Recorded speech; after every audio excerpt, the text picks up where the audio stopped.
Hello everyone, welcome to another one of my London walking videos. As you can see, I am walking along O Street. That's because I've just got out of O Street tube station, and our aim today is to go and have a look at Columbia Flower Market. I've never been here before. This is the first time I'm going to this flower market. I kind of saw it in some article somewhere and thought it sounds interesting. I love flowers, so why not go and check it out. So that's what we're doing. This is a fairly long old street. The flower market is supposed to be somewhere at the end of this street. You kind of turned off into Columbia Road, and halfway down Columbia Road is this flower market. And things looking very nice and quiet along this street here, but you won't believe it. This was a very busy sporting Sunday. Now the flower market only opens on a Sunday. It opens every Sunday, but only 1 day a week, which is a Sunday. So this was the Sunday 11th July 2021. And I had no idea that this was a big sporting day because it was the Wimbledon's men's final and also the England Euro 2021 semi-final, England versus Italy. So you can see what a big day it was, but I had no idea. I'm just not into sport. I've never followed any sporting events. I only realised that it was such a big day when I got to the tube station at around about 10:30, and already you can hear noises and England fans singing, dancing, drinking, and making noise in the tube station. And that's another thing. I got into the tube and I was supposed to go get the Northern Line towards O Street, which is on the bank branch of the Northern Line. I don't know if you're familiar with it, London Underground, but the Northern Line, it kind of split into two sections, two branches at around Camden Town. So one section goes towards Bank, which is where O Street is, and the other section goes towards Charing Cross. So it kind of split out into two branches. And I was getting the one towards Bank, which goes to O Street. And all along the way it was saying, yeah, this Northern Line goes towards Bank, which is fine. But then at some point it kind of somehow jumped over and went on to the Charing Cross branch, which is totally wrong, not what I wanted at all. And by the time I realised what was going on, I had to sit all the way down to, I don't know, Leicester Square or something. Yeah, that's it. I had to sit all the way down to Leicester Square, get out of Leicester Square, take the Piccadilly line all the way up to King's Cross, and then get out of King's Cross, and then change over to the Northern Line going towards the Bank branch. So it was such a palaver. It's basically ruined my timing. I ended up getting to O Street like 10 or 15 minutes late. Luckily, my friend's sort of already there patiently waiting for me, because there's no way of telling her that I missed a train and blah, blah, blah, all this going on. As there was no Wi-Fi, no undergrounds, no Wi-Fi signal to say anything. Once you are in the underground, that's it, you're stuffed. You can't, there's no signal, you can't tell anyone what's going on. So yes, it was such a hoo-ha. Finally got all this backtracking myself and got myself back into the right track. Made it to O Street. So it's nice and quiet here because this is not one of those places where the England fans congregate for their match. Hence it was nice and quiet, thank goodness. So we are now making our way towards this flower market, and it's really interesting. I mean, they have some gorgeous flowers and plants and things like that. And I don't have a garden, but I reckon if I had a garden, I would have ended up maybe buying half the market or something, because there's some gorgeous flowers and plants there. My friend ended up spending quite a lot of money on flowers and plants and vases and things like that to house these flowers. But no, I decided that either I buy the whole plant and grow them, or I don't, because I don't want to buy cuttings and then they just end up dying, going dead after a couple of weeks or something like that. So here we are, still walking Down this ostrich towards Columbia Market. I have no idea where I'm going. This is my first time, as mentioned, but my friend has been here once before a few years ago, she said, so she kind of roughly know where we're going. And anyway, she got her Google map out, telling us that we are roughly in the right direction. So I will catch up with you once we get there.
Oh, right, there's a flower market straight ahead of us there.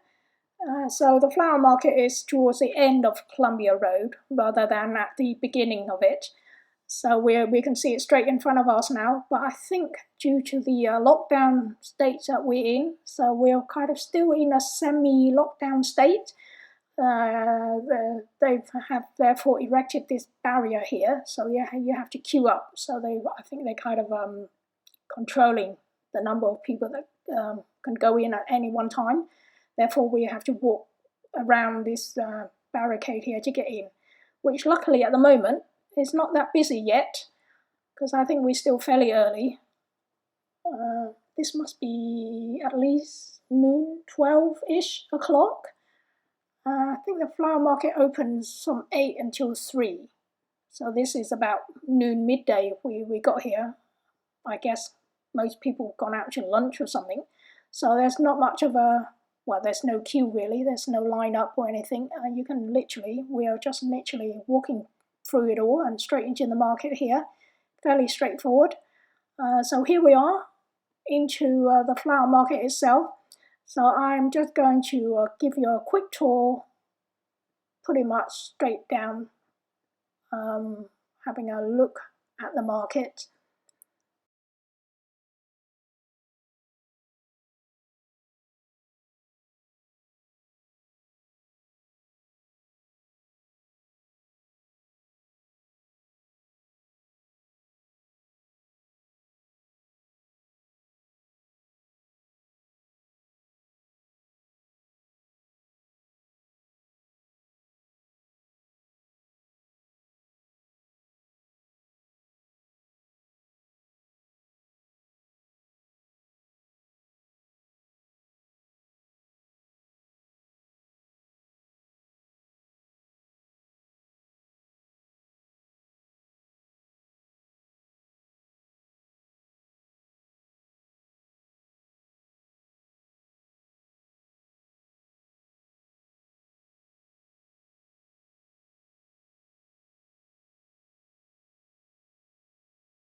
Alright, so we have come to the end of the flower market, which was a bit unexpected because we thought it's going to be a bit longer. So we've kind of come to an abrupt end, and we wanted to turn around and go back into the flower market to have another look and maybe get some flowers, because my friend actually wanted to buy some flowers, but we didn't want to get it at the beginning. You end up carrying this flower around with you. But the security guard told us, no, you can't go, you can't turn around to go back in. You have to literally come out, exit, and then go all the way around the market and then back to the other end, queue up in order to get back into the market. I think they wanted to control the number or something. So yeah, that's what we had to do. So we exited the market, and we are now trying to figure our way how to do a great big semicircle, and ended up at the beginning where there was where we had to queue up at the barricade in order to get back into the market.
Alright, here we are, back at the entrance to the flower market.